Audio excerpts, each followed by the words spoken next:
it's really pretty easy in your mind then. And when you know what's going to be the same in 10 years, how to base your business, what to put your time, effort, and energy into to be your meat and potatoes of your office.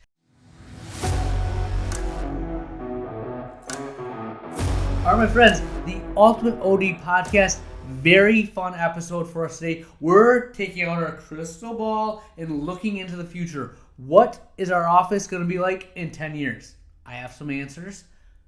We're doing a little bit of office talk. I have some things that are giving me more energy than ever in the office. I want you to experience the same kind of joy I have right now. Closing thought of the episode. This is the Ultimate OD Podcast. Here we go.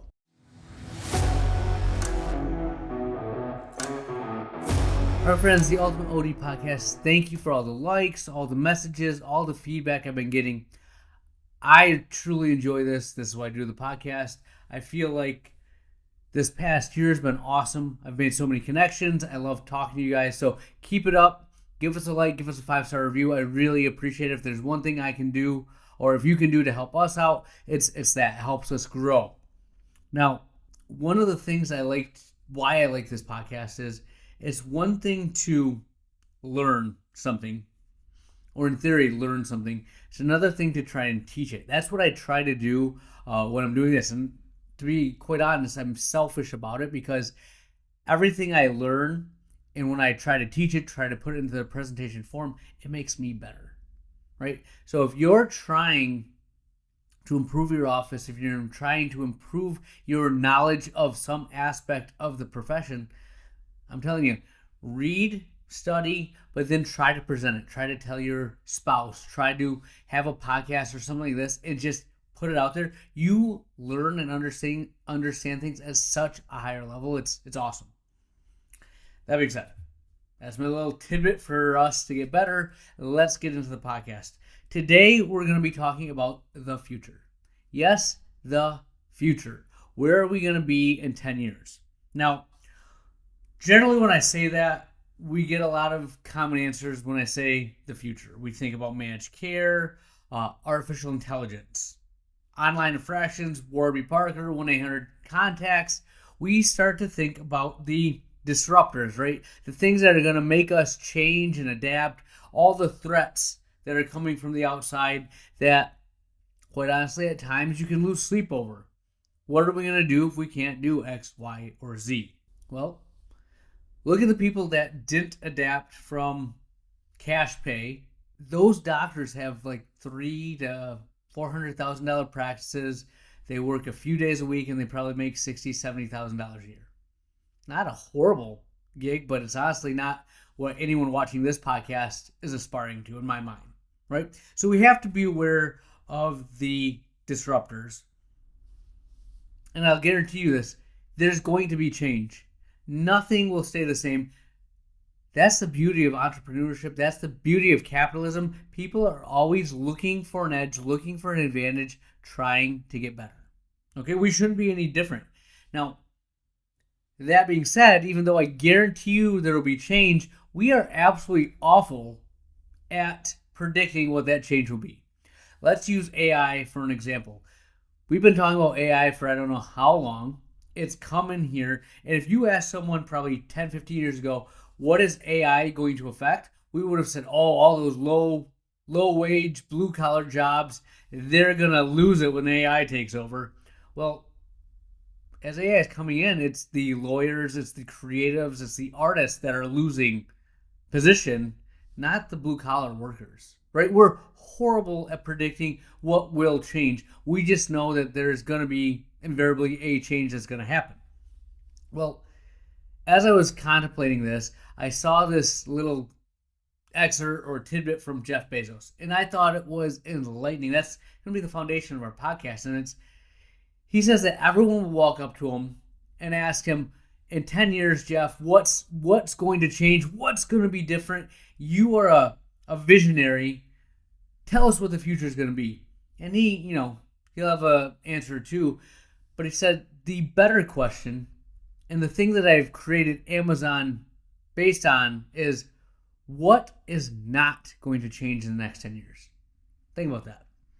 What's not going to change in the next 10 years? And that's what he built the business on. And that's the foundation that he still works under today. And I thought that was amazing because we know there's going to be change, but as you go through this, as you think through your list of the things you think will stay the same, I'm going to give you my list.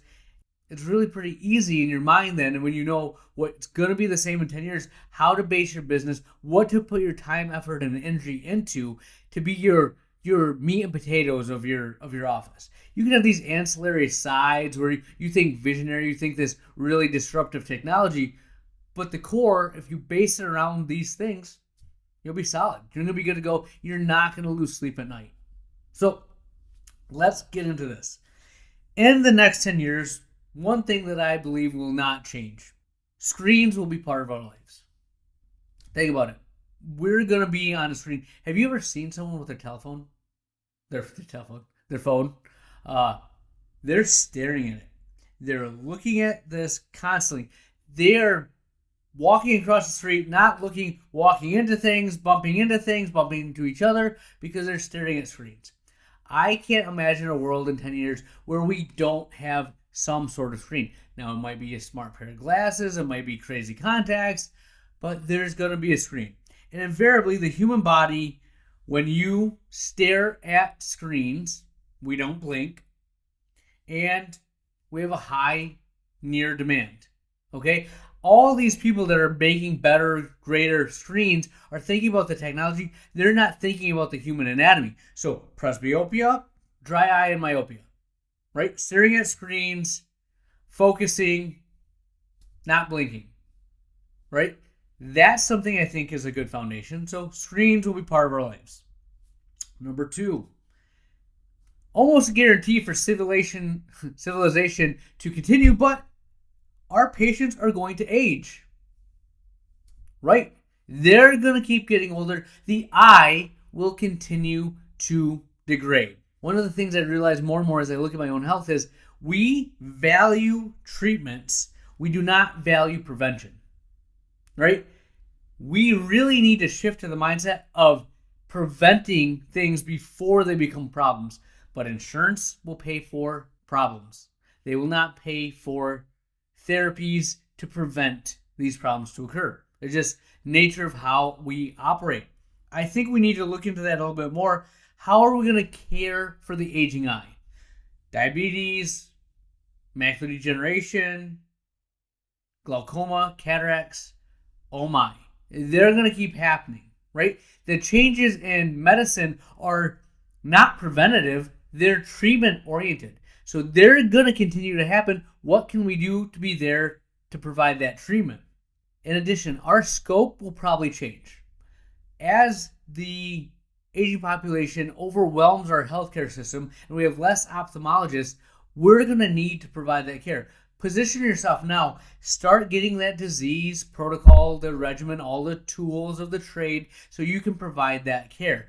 Now again, tune until the end. I still have some views and thoughts on what we do now, but you have to be ready for what's coming. Stay cutting edge. As we get new medications, think about the dry eye space, as we get new therapies for macular degeneration, for glaucoma, make sure that you can do them. Make sure you're cutting edge. That's going to be necessary as we go to the next decade. Okay? Number 3, something that will not change is a patient with any kind of red eye will want to be seen immediately. We are not going to develop more patients as we get older. Right now, we can get same-day delivery. I order stuff from Amazon in the morning. I get it by that night. Literally same-day delivery is amazing. Do you think patients are going to want to wait for their health care if their eye's in pain to be treated? No, they're going to want treatment now. So telehealth is an option, right? That's a little disruptor. Or have protocols in place where you still advertise and market, you get people in the same day. We have a system where if you have an issue, we're treating you. Again, you can evolve this any way you want, but these are things that are going to still be present in a decade from now. They're going to want to get their care immediately. Are you setting up systems and infrastructure to provide that care when they want it? Piggybacking on care immediately, is patients are going to want service on their schedule. All right. Invariably, someone's going to run out of contacts and realize it at midnight on a Saturday, midnight on a Friday. They're going to want to get their contacts ASAP. Do you have systems in place where they can do this? If they want to get their glasses, if they want to do things now, what resources, what protocols, what systems can you put in place that allows them to still get their products, get their contacts, get their care from you even when you're closed? Now, this may seem like a pie in the sky technology, but there are things in place that you can do right now. An online store to buy contacts. We have that. It's not hard. It's a third-party thing that you can implement onto your website. There's a lot of affiliate programs you can have where you get a cut of the dry eye products they're buying. Okay? These aren't the same as them buying directly from you, in theory, but they might be depending on how you price things out. What I'm saying is you have to be ready and positioned to give people the care and service they want when they want it. It's not going to get better, so do the things now that you can do. So as it evolves, as it gets better, you're there on the cutting edge. You're not jumping in to the deep end when you don't know how to swim. Okay? Number 5, costs of whatever we do are going to increase. Cost of insurance, to have patients on insurance, are going to go up. The cost to buy materials, glasses, everything, they're not going to stay the same. I'm almost going to guarantee this. I love this podcast too because it's time stamped, it's video. If I'm wrong in a decade, throw it in my face. But things are going to go up. I feel very good about that. That being said, what can you do now to set yourself up to thrive in that environment? Well, in my mind, there's a lot of cash pay things that you can set up. I've listened to a ton of podcasts, talked to a couple of doctors that have eliminated all managed care or eliminated all insurances in general, and they just have a whole in-house insurance program that they have for patients. Now, they're seeing less patients, but the patients they do see are happier. They utilize anagrams so people can submit their insurances and still get reimbursed. There's ways to do this. But with costs rising, the insurance system, a big question mark, is there an opportunity to capitalize on that? I don't know, but that's something that I think is going to happen in the next 10 years. Guaranteed, things are going to continue to get more expensive. What can you do to mitigate that cost, mitigate that risk, to provide better care for your patients at an affordable price where they come to you and don't go somewhere else? This invariably, I think, is a universal thing that I've seen throughout the ages. Correct me if I'm wrong. Maybe this is just a Western culture, but parents will want to take care of their kids. All right? My daughter has had a sore throat, or she lost her voice for like back in March, I don't know, months ago. And my wife is like, hey, she's really had this thing. I'm like, how long has this been a thing? I don't know, but it's a thing apparently. She's like, well, I'm going to go get her looked at. The pediatrician wants to send her for a referral to an ENT. Do I think there's an issue? I really don't, but I'm not going to tell my wife or my child, no, don't go get that treatment. Go get it checked out, right? Parents want to take care of their kids. When it comes to a healthcare situation, they're going to want to take care of their kids. Now, take that for what you will, whether it's dry eye, whether it's myopia, vision therapy. If their children have vision problems, I'm betting my bottom dollar parents are going to do everything they can to get that kid treatment. It's a given, right? How are you going to set up your business? How are you going to set up your office so the things that stay the same the next 10 years, you are taking full advantage of? That when I say these things now, this is the here and now, and I honestly think there's a fraction of offices that are taking advantage of these things now.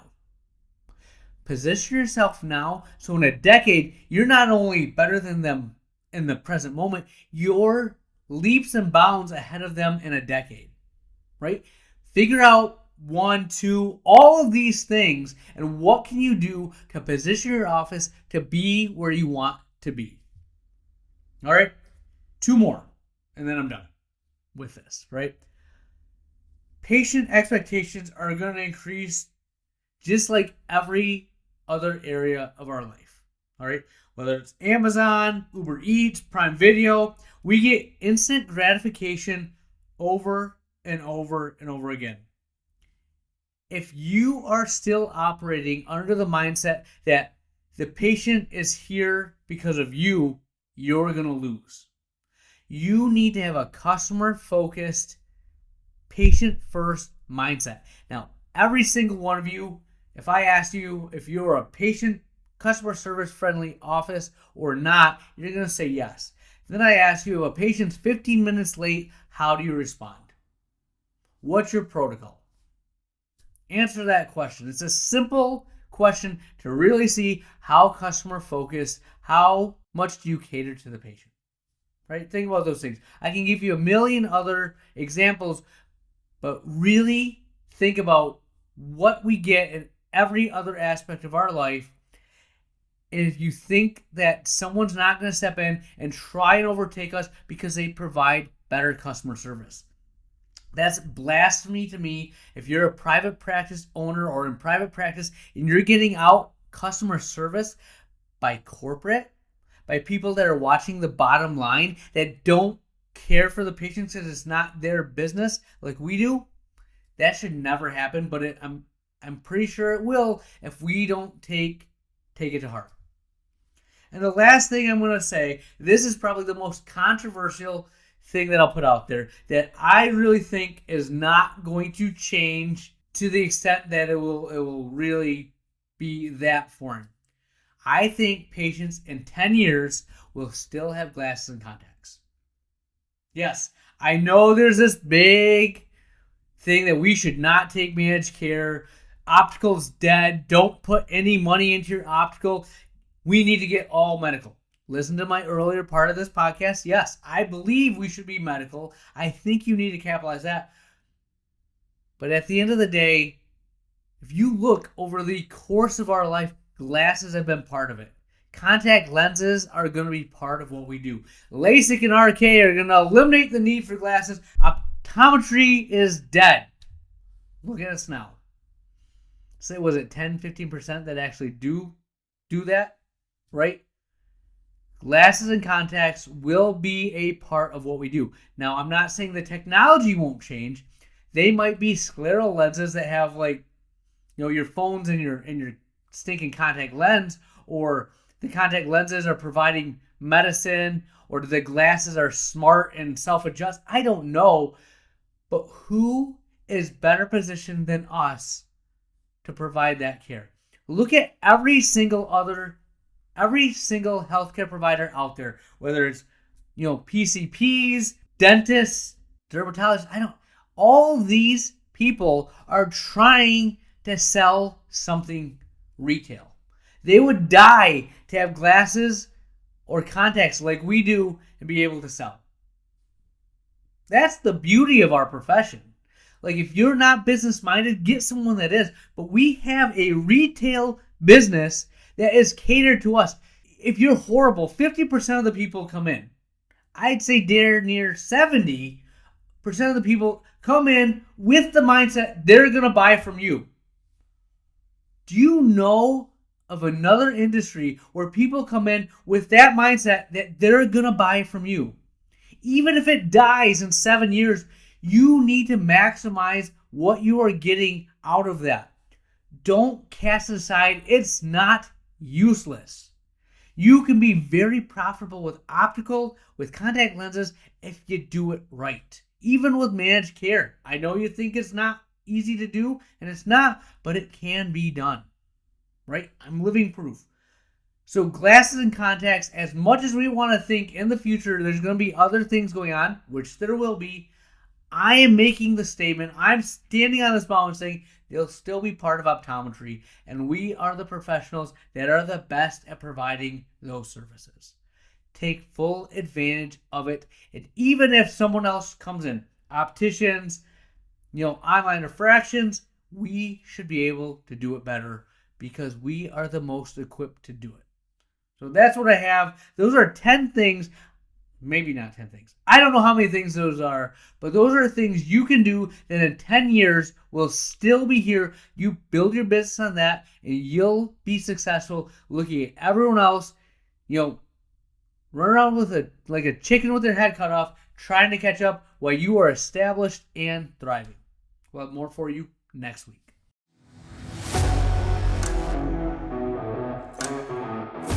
All right, friends, a little office talk. So, I got a few things I want to talk about.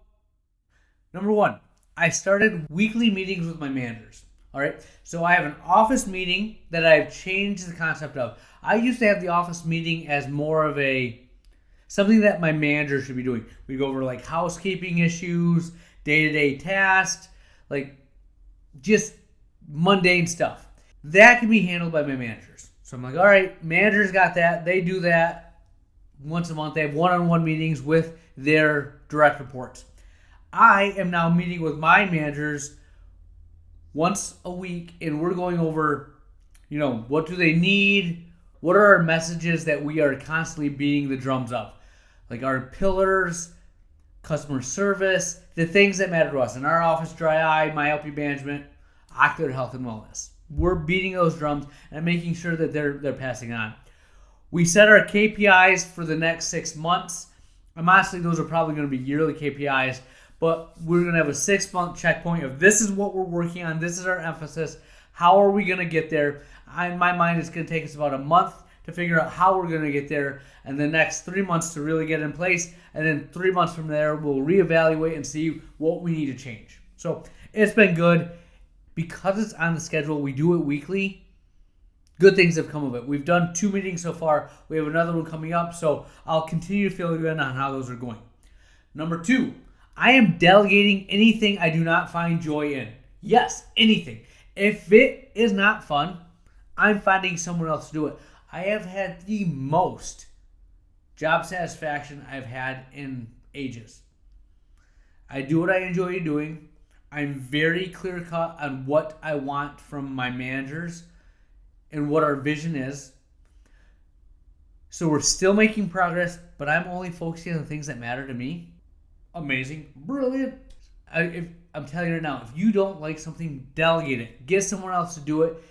Life is too short, and the things that you're delegating, imagine someone that loves doing that is invariably going to do better than you who hates doing it no matter how good you are at it, right? That passion for it will do something. And remember, 80% good is better than you being 100% miserable doing it, okay? My optical manager is now running all my frame meetings, talking about things I don't enjoy doing. I look at all the frame lines. I know what's moving, what's not moving. I know our price points. I approach optical from a business standpoint, but I trust her to actually pick out the frames that she wants in the optical. We went through about 6 months of doing them together. She knows how I operate, what we add, what we don't. And it's been great. This last Thursday, I got done with a workout, was eating breakfast, getting ready to go to work. I looked at my wife and I said, hey, guess what? Guess what's happening right now? She goes, oh, what? Well, frame eating. She goes, oh, that's different. I said, absolutely. It's amazing that can be happening and I don't have to be there. When I get the bigger new office, we will have that going and I'll be seeing patients. So not only will we be making the office better, doing something that has to be done, refreshing our boards every 3, 4, 6 months, but I'll be bringing in revenue. That's a business. I like that. We added checklists to what we're doing. So the Checklist Manifesto, I believe, is a book written by a doctor that says that even surgeons and pilots have checklists for what they do because they don't want to mess up something as crucial as surgeries. Why don't we have checklists in what we do? We have a checklist for checking in patients, getting all the information we need. We have a checklist in optical. One of the biggest differences that we've seen as we talk about additional pair purchases, we address that in every single optical. Now, here's the thing. My understanding, since I've trained them, we always did that. I have not been as hands-on in optical. We didn't have a checklist. You know what ball got dropped? That. You know what our second pair percentage has been the past year? Garbage. Checklist, we're making things happen. So find out what you want to emphasize in practice, make a checklist, make it better. So those are just some of the things that I've changed in the office that are giving me new life, giving me new energy. So take any of those, all of those, take any variation of that, and make your office better. Make it something you look forward to going to. You shouldn't dread the job that you have, because it's amazing when you set it up for the life you want. We'll have more office talk for you next week.